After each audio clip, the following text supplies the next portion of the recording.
अस्सलाम वालेकुम नाज़रीन, अस्समक बायोफ्लॉक फिश फार्मिंग से शौकत हुसैन। आज हम जो है वो कुछ टैंक्स में सीड स्टॉक कर रहे हैं नेक्स्ट ईयर के लिए।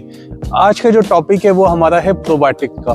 प्रोबायोटिक मतलब क्या चीज़ है और ये क्यों ज़रूरी होता है बायोफ्लॉक टेक्नोलॉजी के लिए। वो इसलिए ज़रूरी होता है प्रोबायोटिक कि हम जब फ़िश को स्टॉक करते हैं, जैसे आज हमारा सीड आ रहा है तो हमने 1-2 डोज जो है वो बायोफ्लॉक की डाली है। जब भी फ़िश जो है वो ट्रैवल करके आती है तो जब उसको हम टैंक्स में डालते हैं, पहले तो हमें उसका टेम्परेचर मेंटेन करना पड़ता है।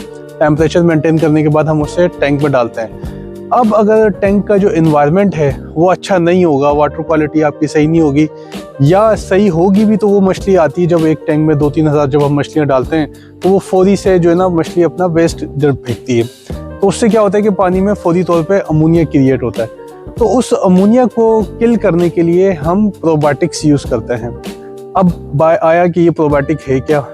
अच्छा, प्रोबायोटिक का काम क्या होता है। प्रोबायोटिक असल में ये जो है बैक्टीरिया होते हैं जिनको हम एक्टिव करवा के टैंक्स में डालते हैं, और ये बैक्टीरिया की जो खुराक होती है वो सड़ी हुई चीज़ें होती हैं। तो जब मछली डालने से पहले ही हम इसको टैंक में डालते हैं ताकि जैसी मछली आए और वो जैसी पानी में अपना वेस्ट फेंकती है तो फिर क्या होता है कि वो बैक्टीरिया एक्टिव हो जाता है और मछलियाँ उस वेस्ट को जो बैक्टीरिया उस वेस्ट को खाता है। तो उससे क्या होता है कि उस वेस्ट से जो है ना वो अमोनिया जो निकल रहा होता है, जो टॉक्सिक गैसेस होती हैं जो फिश के लिए नुकसानदेह होती हैं, तो वो जो है बंद हो जाती हैं, वो कम हो जाती हैं। तो उससे क्या होता है, अच्छा फिर जो बैक्टीरिया होता है वो एक तो गुड बैक्टीरिया होता है फिश के लिए, तो वो फिश फिर उस बैक्टीरिया को कंज्यूम करती है। तो इस तरह का एक बायोफ्लॉक में एक सर्कल चलता रहता है, जिसकी वजह से हम प्रोबायोटिक वीक में 2 या 3 दफ़ा यूज़ करते हैं। और ये हाइड्रोट्रॉफिक बैक्टीरिया होते हैं, ये बहुत तेज़ी से अपनी पॉपुलेशन बढ़ाते हैं।